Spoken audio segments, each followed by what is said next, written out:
Hello and welcome आप सभी का आपके अपने YouTube channel MK. Teaching point में बात करेंगे 69,000 शिक्षक भर्ती कोर्ट आर्डर जारी। आ गई बड़ी खबर, विस्तृत निष्कर्ष आदेश का इंगित कराएंगे। साथ ही क्या महत्वपूर्ण इन्फॉर्मेशन है, किस महत्वपूर्ण मुद्दे से रिलेटेड ये आदेश जारी हुआ है, सुप्रीम कोर्ट का आदेश है या हाई कोर्ट का आदेश है, विस्तृत निष्कर्ष आपको जानने को मिलेगा। तो इस महत्वपूर्ण वीडियो को आप अंत तक जरूर देखें और वीडियो में दी गई महत्वपूर्ण इन्फॉर्मेशन को शेयर करें। अगर आप चैनल पर पहली बार विजिट कर रहे हैं तो चैनल को सब्सक्राइब जरूर कर लें, जिससे जो भी नेक्स्ट इन्फॉर्मेशन आप तक शेयर की जाए वो आसानी से पहुंच सके। साथियों, जैसा कि यहाँ पर आप देख रहे हैं कोर्ट नंबर 8 में ये मामला जो है कंटेम्प्ट पिटीशन का है। कंटेम्प्ट पिटीशन नंबर है 4695/2023। यहाँ पर देख रहे हैं महत्वपूर्ण आदेश जारी हुआ है। आप सभी को इंगित करा दें, ये आदेश उत्तर कुंजी प्रकरण से रिलेटेड है और इससे पहले जो आदेश जारी हुआ था उस आदेश को भी हम आपको इंगित कराएंगे।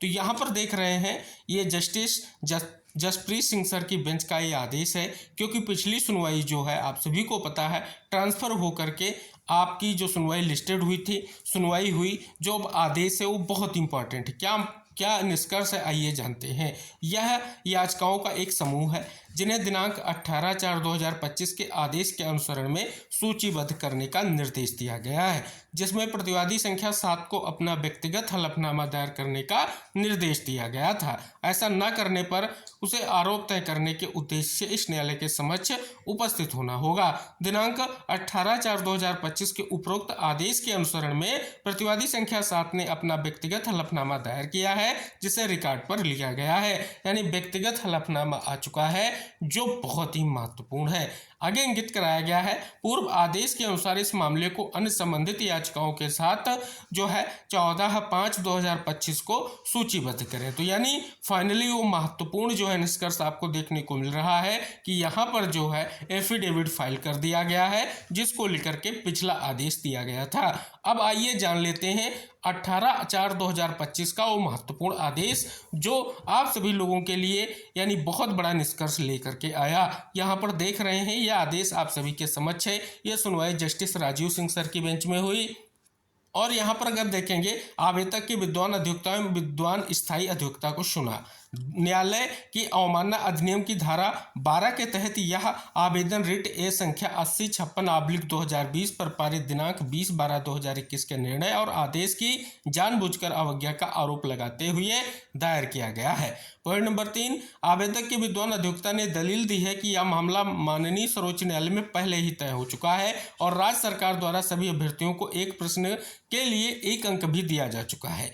यह जोरदार दलील दी गई है कि प्रतिवादी संख्या 7 की ओर से रिकॉर्ड की जांच करना और आवेदक को नियुक्ति देना अनिवार्य था, लेकिन आज तक ऐसा नहीं किया गया है। इसलिए यह प्रार्थना की जाती है कि प्रतिवादी संख्या 7 को बुलाया जाए और तदनुसार दंडित किया जाए। 4 नंबर का निष्कर्ष है कि प्रतिवादी संख्या 1 से 4 की ओर से उपस्थित विद्वान स्थायी अधिवक्ता श्री रामस्वरूप ने इस तथ्य को स्वीकार करते हुए कि रिट न्यायालय के आदेश के अनुपालन में 1 अंक पहले ही प्रदान किया जा चुका है, प्रस्तुत किया कि रिट न्यायालय द्वारा जारी शेष निर्देशों का प्रतिवादी संख्या 7 द्वारा अनुपालन किया जाना है। पॉइंट नंबर 5, प्रतिवादी संख्या 7 की ओर से उपस्थित विद्वान अधिवक्ता श्री रणविजय सिंह ने कहा कि इसी चयन का एक मुद्दा अर्थात आरक्षण का मुद्दा अभी भी माननीय सर्वोच्च न्यायालय के समक्ष SLP डायरी संख्या 38554/2024 में लंबित है, जिसमें उम्मीदवारों की सूची को फिर से तैयार करने के लिए नए कदम स्थगित रखे गए हैं। इसलिए यह प्रस्तुत किया जाता है कि उपरोक्त SLP में निर्णय होने तक अवमानना कार्रवाई स्थगित की जा सकती है। पॉइंट नंबर 6,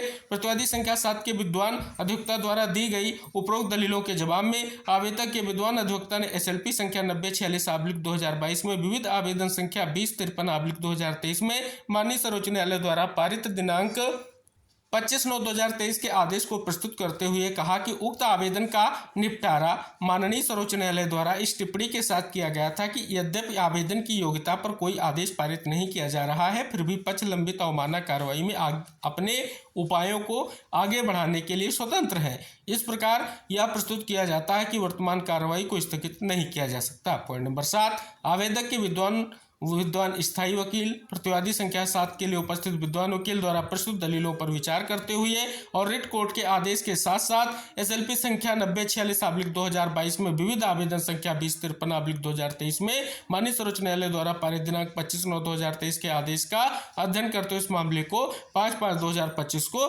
सूचीबद्ध किया जाए। सूचीबद्ध होने की अगली तारीख तक प्रतिवादी संख्या 7 को अपना व्यक्तिगत हलफनामा दाखिल करने का निर्देश दिया जाता है। ऐसा न करने पर वह आरोप तय करने के उद्देश्य से न्यायालय के समक्ष उपस्थित होगा। तो यहाँ पर देख रहे हैं फाइनली जो है हलफनामा आ चुका है। अब यहाँ पर बात आती है कि फाइनली उत्तर कुंजी प्रकरण से रिलेटेड एक महत्वपूर्ण निष्कर्ष आपको देखने को मिल रहा है। लंबे समय के लिए एक महत्वपूर्ण जो इंतजार की स्थिति थी, फाइनली एक बहुत बड़ी उम्मीद जगी है और जो अब सुनवाई होने जा रही है वो बहुत ही महत्वपूर्ण होगी, क्योंकि स्पष्ट तौर पर हलफनामा आ चुका है। हलफनामा का निष्कर्ष आप सभी को पता है बहुत ही महत्वपूर्ण रहेगा कि आखिर क्यों नियुक्ति नहीं दी गई, इसका भी निष्कर्ष आना शेष है। हालांकि आप देख रहे हैं आरक्षण मुद्दे को आधार बनाया जा रहा है, लेकिन क्या निष्कर्ष रहेगा, क्या कोर्ट फैसला करेगा, ये बहुत ही महत्वपूर्ण रहेगा। तो माननीय कोर्ट का जो फैसला आएगा वो बहुत इंपॉर्टेंट रहेगा।